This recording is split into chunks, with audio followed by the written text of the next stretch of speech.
નમસ્કાર. આજની ચૂંટણીઓ માત્ર રેલીઓ, ભાષણો અને વચનોથી નથી જીતાતી. એ તો એનાથી ક્યાંય વધુ જટિલ છે.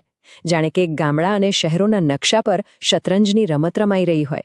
અને આ રમત જીતવા માટે હવે નવા જ પ્રકારના સાધનો અને રણનીતિઓનો ઉપયોગ થઈ રહ્યો છે. ચાલો, આ નવી દુનિયામાં થોડા ઊંડા ઉતરીએ. આ બધી બાબતોને બરાબર સમજવા માટે આપણી સફર ગુજરાતના એક ખૂણામાં આવેલા ઉમરગામ મત વિસ્તારથી શરૂ થાય છે. આને માત્ર એક બેઠકની વાર્તા ન સમજતા. આ તો એક ઘણી મોટી વાર્તાનો નાનકડો પણ ખૂબ જ મહત્વનો હિસ્સો છે.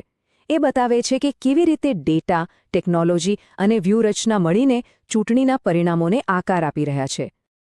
તો ચાલો આપણે ભૌગોલિક સ્થાનથી આગળ વધીએ અને સીધા આંકડાઓ ઉપર જઈએ, જે આ વિસ્તારની રાજકીય તસવીરને સ્પષ્ટ કરે છે. આ આંકડાઓ શું વાર્તા કહી રહ્યા છે? ચાલો એ પડોળોને ખોલીને જોઈએ કે જમીની હકીકત શું છે. આ સ્ક્રીન પર જુઓ. આપણી સામે ઉમરગામના કેટલાક મૂળભૂત આંકડા છે. 2022માં અહીં લગભગ 2,78,000 મતદારો હતા. એમના માટે 275 મતદાન મથકો હતા. અને મતદાન લગભગ 62% રહ્યું. આ આંકડા આપણને આગળની ચર્ચા માટે એક મજબૂત પાયો પૂરો પાડે છે. હવે આવે છે ખરો રસપ્રદ ભાગ, પરિણામો. 2022ની ચૂંટણીમાં ભાજપને 63.6% મત મળ્યા, જ્યારે કોંગ્રેસને લગભગ 26.1%. આ જુઓ, આ કોઈ નાની સૂની જીત નથી. આ એકદમ સ્પષ્ટ અને નિર્ણાયક જનાદેશ છે. જીતનું માર્જિન ખૂબ જ મોટું હતું. પણ શું આ એક નવી લહેર હતી? જરાય નહીં. જો આપણે છેલ્લી 7 ચૂંટણીઓનો ઇતિહાસ જોઈએ તો સ્પષ્ટ દેખાય છે કે 2007થી ભાજપ સતત આ બેઠક જીતતું આવ્યું છે. જાણે કે એક કિલ્લો બાંધ્યો હોય, જે વર્ષોથી મજબૂત થતો ગયો હોય. માત્ર 2002માં કોંગ્રેસ બહુ જ ઓછા માર્જિનથી જીતી હતી. આ એક લાંબા ગાળાના રાજકીય પ્રભુત્વ તરફ ઇશારો કરે છે. પણ આ બધા આંકડાઓ અને જીત હારની પાછળ લોકો શું કહી રહ્યા છે? એમની ચિંતાઓ શું છે? કઈ વાતો એમને રાત્રે જંપવા નથી દેતી? મુખ્યત્વે 3 મુદ્દાઓ વારંવાર સામે આવે છે. પહેલું, નારગોલ બંદરને કારણે પોતાની જમીન ગુમાવવાનો ડર. બીજું, પૈસા કાયદા હેઠળ મળતા અધિકારોનો અભાવ, ખાસ કરીને આદિવાસી સમુદાયો માટે. અને ત્રીજું, યુવાનો માટે નોકરીઓની તીવ્ર અછત. આ મુદ્દાઓ જમીની સ્તરની સાચી વાસ્તવિકતા છે. તો સવાલ એ છે કે રાજકીય પક્ષો મતદારોની આટલી ઊંડી અને જટિલ સમસ્યાઓનો સામનો કેવી રીતે કરે છે? જવાબ એક અત્યંત વ્યવસ્થિત, સંરચિત વ્યૂહાત્મક માળખામાં છુપાયેલો છે. પણ એ યાદ રાખવો જરૂરી છે કે આવી કોઈપણ વ્યૂહરચનાનું કેન્દ્ર બંધારણીય મૂલ્યો હોવા જોઈએ. દરેક નાગરિકના ગૌરવ અને જવાબદારીપૂર્વક પોતાના વિચારો રજૂ કરવાના અધિકારનું સન્માન કરવું એ કોઈપણ રાજકીય પ્રક્રિયાનો પાયો છે. આ વ્યૂહાત્મક માળખાને ચતુર્મુખ સિદ્ધાંત તરીકે ઓળખવામાં આવે છે. આને તમે ચૂંટણી જીતવા માટેનો 4 બાજુવાળો નકશો સમજી શકો છો. આ એક પદ્ધતિસરનો અભિગમ છે, જે ચૂંટણી પ્રચારને 4 અલગ-અલગ પણ એકબીજા સાથે જોડાયેલા હિસ્સાઓમાં વહેંચી દે છે. ચાલો આ 4 પાસાઓને વધુ સરળ રીતે સમજીએ. પહેલું છે ચૂંટણીલક્ષી, એટલે કે દુકાનની બારી, જે મતદારો જાહેરમાં જુએ છે. રેલીઓ, ભાષણો, વચનો. બીજું છે સંગઠનાત્મક, એટલે કે એન્જિન રૂમ, જે પક્ષની આંતરિક તાકાત અને બૂથ સ્તરના કાર્યકરોની ફોજ છે. ત્રીજું છે વૃત્તાંત, એટલે કે એ વાર્તા, એ સંદેશ જે લોકોના દિલ દિમાગ સુધી પહોંચાડવામાં આવે છે. અને ચોથું સંસાધન, એટલે કે ઈંધણ, જેમાં પૈસા અને ટેકનોલોજીનો સમાવેશ થાય છે.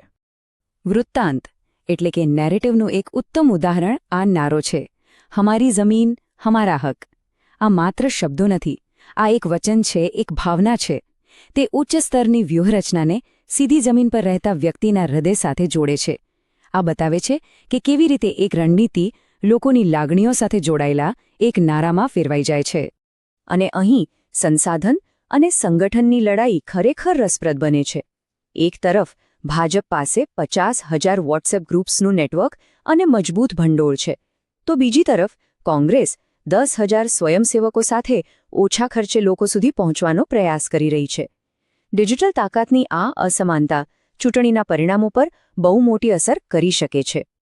અત્યાર સુધી આપણે જે પણ વિશ્લેષણ જોયું તે ખૂબ જ ઊંડું અને વિગતવાર છે, ખરું ને? ઝીણવટભર્યું, સૂક્ષ્મ. પણ હવે આ વાર્તામાં એક નાટકીય વળાંક આવે છે. શું થશે જો હું તમને કહું કે આ જટિલ વિશ્લેષણનો સ્ત્રોત એ નથી જે આપણે ધારી રહ્યા છીએ, કે આની પાછળનો રણનીતિકાર કદાચ માનવ જ નથી? આ જુઓ, આ કોઈ વિશ્લેષણ માટે નથી. આ સૂચના એક સિસ્ટમને આપવામાં આવી હતી. આ સિસ્ટમનો હેતુ માત્ર શતરંજના બોર્ડને જોવાનો નથી, પણ મોહરાઓને કેવી રીતે ચાલવું અને શું બોલવું એ કહેવાનો પણ છે. એનો હેતુ માત્ર વિશ્લેષણ કરવાનો નથી, પણ એ વિશ્લેષણના આધારે સંદેશા અને વાર્તાઓ બનાવવાનો પણ છે. તો આ રહસ્ય શું છે? ઉમેરગામ પરનો આ આખો વિગતવાર અહેવાલ, આ ઊંડાણપૂર્વકનું વિશ્લેષણ એ એક એવી સિસ્ટમ દ્વારા બનાવવામાં આવ્યું હતું જેને સ્ત્રોતમાં કોગ્નિશન સોવરેનિટી એન્જિન કહેવામાં આવ્યું છે. સરળ શબ્દોમાં કહીએ તો આ એક એવી પ્રણાલી છે જે રાજકીય ડેટાનું વિશ્લેષણ કરીને આપમેળે વ્યૂહરચના અને સંદેશા તૈયાર કરી શકે છે. આ બધું બદલી નાખે છે. જો તમે રણનીતિને સ્વયં સંચાલિત કરી શકો તો રાજકારણ, નેતૃત્વ અને દેશ ચલાવવાની રીત પર એની શું અસર થશે? આ માત્ર એક ચૂંટણીની વાત નથી, પણ શાસનના ભવિષ્યની વાત છે. ચાલો આ વિષય પર વધુ ગંભીરતાથી વિચારીએ. આ સિસ્ટમ માત્ર વિશ્લેષણ નથી કરતી. એ દૈનિક ધોરણે ગુપ્ત માહિતી પૂરી પાડવા માટે એક શેડો વોરરૂમ તરીકે કામ કરી શકે છે. એ વિરોધીઓના દરેક પગલા પર વીજળીની ઝડપથી પ્રતિક્રિયા આપી શકે છે અને બનાવેલી વ્યૂહરચનાને સીધી જમીની સ્તરના કાર્યકરો સુધી પહોંચાડી શકે છે. જો કે આવી શક્તિનો ઉપયોગ કરતી વખતે ભારતના DPDP ફ્રેમવર્ક હેઠળ મતદારોની ગોપનીયતા અને સંમતિનું સન્માન કરવું એ સર્વોચ્ચ અને અત્યંત જરૂરી છે.